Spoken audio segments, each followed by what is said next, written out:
Hello, Nexus Church family, and welcome back to another week in our series in the book of Esther that we've titled God Remembers You. This week we are looking at the plot thickening. Right when you think things are getting ugly, things just keep getting worse. And as we've discussed many times in this series, the book of Esther seems as if God is not there. But yet, in the background, through it all, God is moving. And it is only by his acts of maybe counteracts to the enemy's attacks, it is only by him could we even get to the end of the story where it's obvious that God is there. But throughout every point in this series, we've noticed how God is moving even when it didn't seem like it. And today we're going to look at the simple fact of how do we go to God? How do we, maybe better yet, respond when there seems like there's no hope? We're getting to the point in the story where, as we've covered leading up to chapter 4, it is imminent that the Israelites don't stand a chance.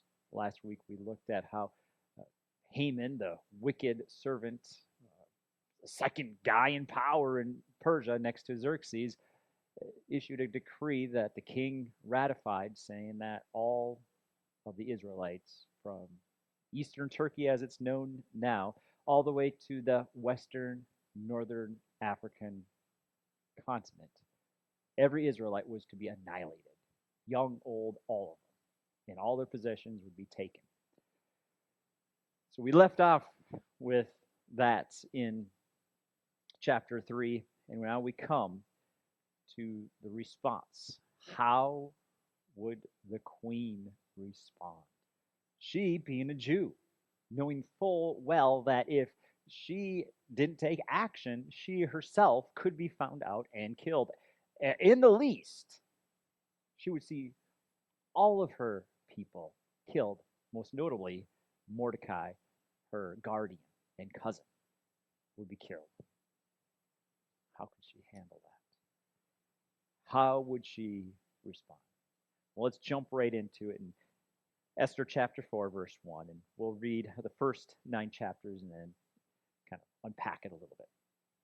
So when Mordecai learned all that had occurred, he tore his clothes, put on sackcloth and ashes, went in the middle of the city, and cried loudly and bitterly. He went only as far as the king's gate. Now, previously, he'd been inside the king's gate because he was one of the officials, right? He was allowed to be within the gates, whether it was because of what he did as an act of saving the king's lives previously with the 2 guys that wanted to murder him, or he was just one of the officials that was placed in authority within the Jewish corridor, if you want. He could not go inside because now he's wearing sackcloth and ashes. So he's there, mourning among the Jewish people in every province where the king's command and edict came. They fasted, wept, and lamented, and many lay in sackcloth and ashes. So they were distraught. They didn't know what to do. There was no hope, right? The only thing they could do is go to God. Esther's female servants and her eunuchs came and reported the news to her, and the queen was overcome with fear. She sent clothes for Mordecai to wear so that he would take off his sackcloth, but he did not accept them. Thus, understandably, she was confused. What's going on?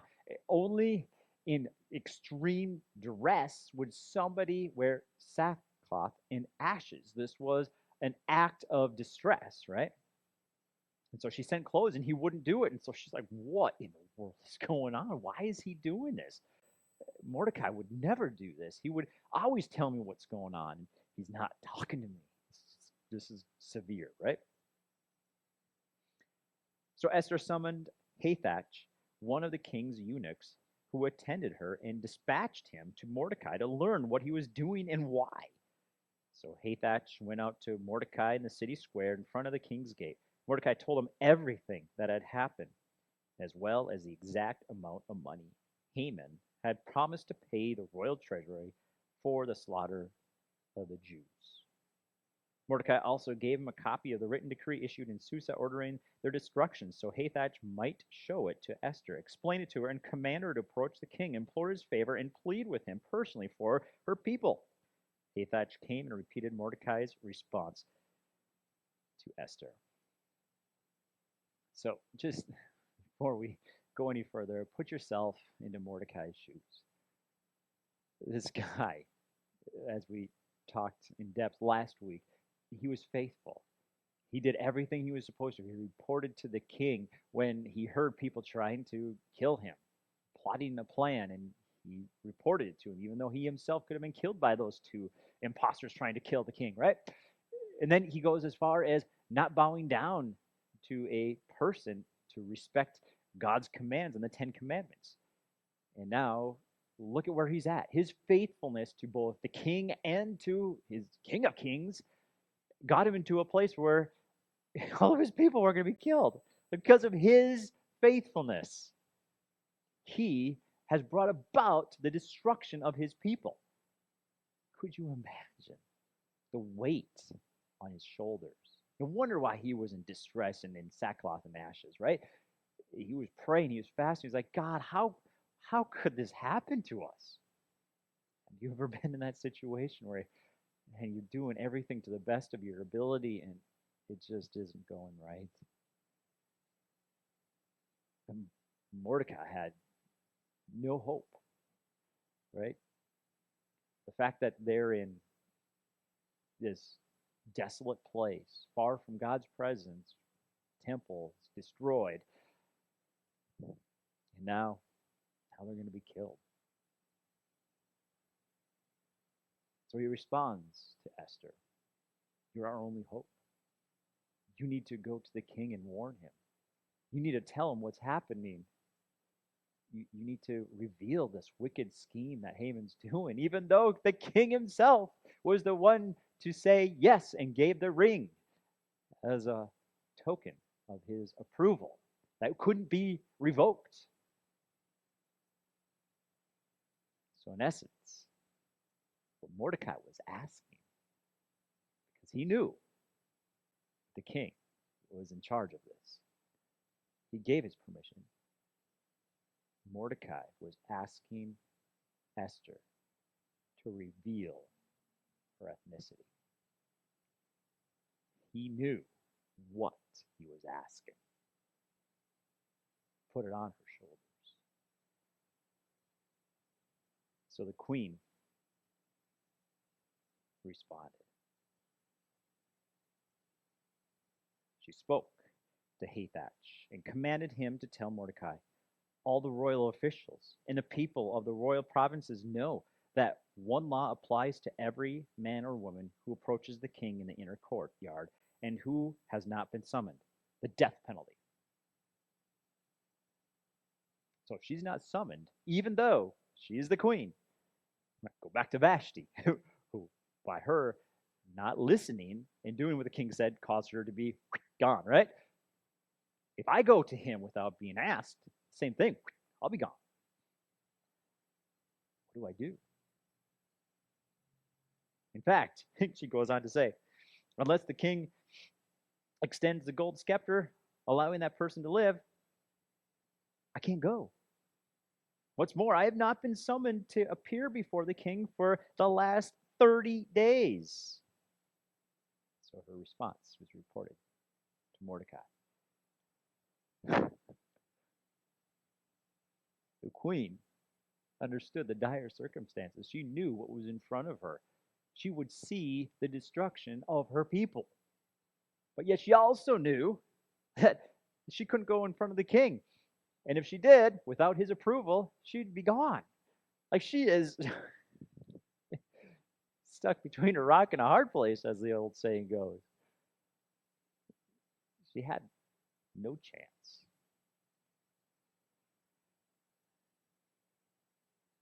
Sometimes just there's not much you can do but to trust God. God had allowed things get to this point where there's only one way through, and that's through him. The only way Esther could go forward was by trusting God to provide for her, to be the salvation of her and her people. But she had the choice, and it was in front of her. What would she do? Now, again, so many of us listening to this message today know the end of the story, and so it clouds the point where we're at in the story. It makes it seem almost lame, right? Like we know what happens. But if you were in her shoes in that moment, feel the depth of that decision she had to make.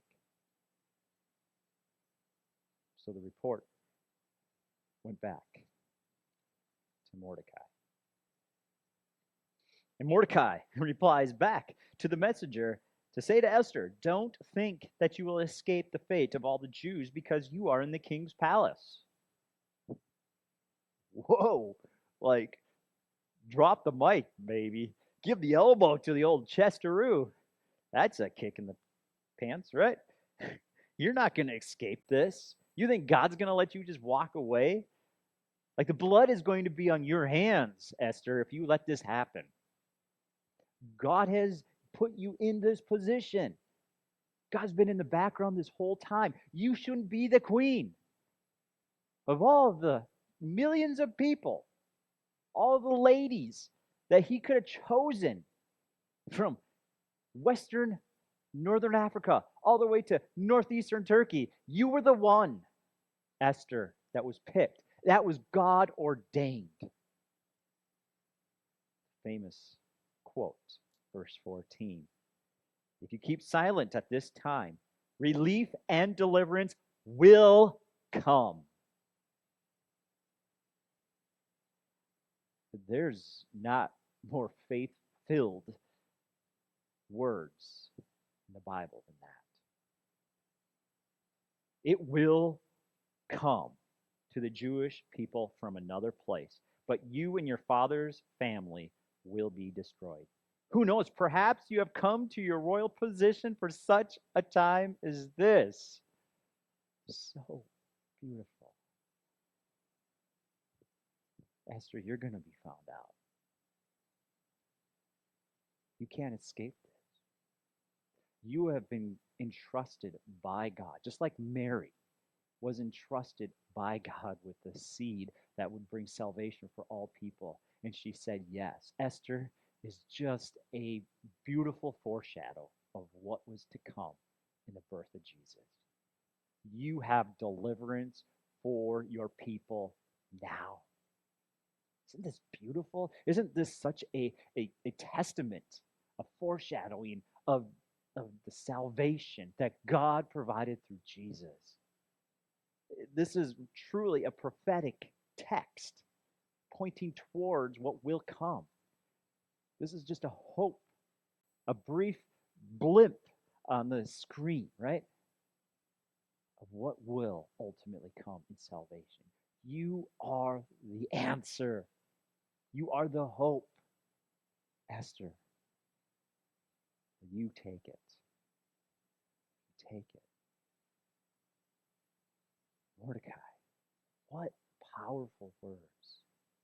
He so trusted God. He spoke into Esther's life at this moment. He spoke life. He spoke belief. He spoke purpose into her life. I believe you've been placed here for such a time as this. But if you don't choose it, even if you don't, even if you perish because of this decision you make, I know God will. He promised it, and he will deliver. Man, what faith in Mordecai. What trust. With no weapons, Israel would be absolutely annihilated. How could this be? that God would deliver his people with nothing at their arsenal, right? No tools, no nothing. But he would come. He would come. And God says to Esther through Mordecai, you are my option. You are the vessel that I want to choose. Will you rise up, Esther? Will you take the helm? Will you trust me? You have faith in me. What did she do? Listen to this powerful reply, to this powerful plea and trust for Mordecai. Esther sent this reply to Mordecai. Here it is. Go and assemble all the Jews who can be found in Susa and fast for me. Don't eat or drink for 3 days, night or day. I and my female servants will also fast in the same way. After that, I will go to the king, even if it is against the law. If I perish, I perish. So Mordecai went and did everything Esther commanded. Not only did Esther do exactly what Mordecai had already previously done, fasted, prayed, sought God, but she requested that he go out and get an army together to do the same. And she and her servants would likewise do the same.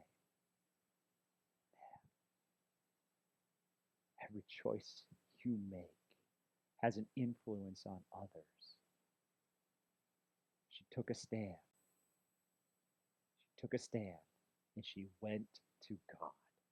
She didn't look for power outside of God. She didn't try to muster the energy or the wisdom or anything else. She asked for people to surround her and join her in seeking God. What a powerful influence. We're not to go it alone. We have people around us for a reason. Utilize them. Surround yourself with good people that seek God with you. She was committed to being God's vessel, even if it resulted in death. What, like, huh? Like, so often we're like, here's success, right? Success is I'm going to pull up the bootstraps. I'm going to put on the armor and I'm going to fight. And what does she say? Surround me with people who are going to pray, and if I die, I die. What is success? What is success? What if Esther did die? Right? Like, what if she approached the king and he's like, what are you doing here? Don't you remember what Vashti had, what her result was? She didn't come when I asked her, and you're coming when I didn't ask you. What is up with these women in Susa? Get them out of here. Let's be real. All roads pointed to death. If you were just removing the end of the story from your brain and coming into this text fresh today, not knowing what would happen, what would you think was going to happen? Right? Vashti got killed. Haman, like, he pretty much solidified the fact that there was no hope for Israel's survival. Like, everything was going to be destroyed. They have nothing to fight with. There's no hope. King didn't care. He was like, yeah, whatever, do whatever you want. I've got all the power, all the money. I don't need those slaves anymore.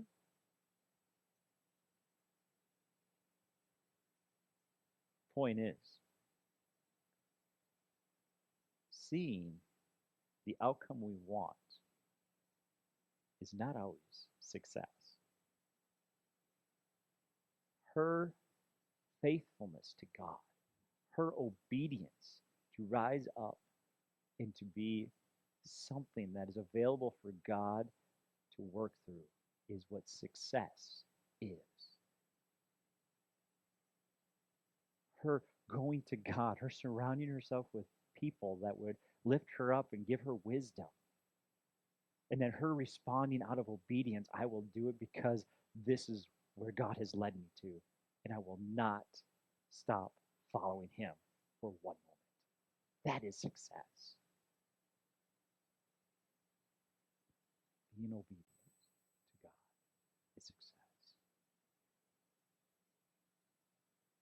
But we'll come back next week to see how she goes about approaching the king, how she goes about revealing the plan.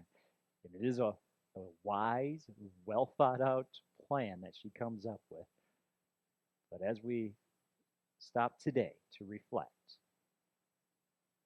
I want to process with you the decisions that Mordecai and Esther made that give us an example of how we are to make decisions in life. Now, you, like me, will probably not make this kind of life altering decisions, right? Life or death. Some people will, right? Some people will make those kinds of decisions that, unless they rise up and they say yes to an opportunity, the result will be destruction.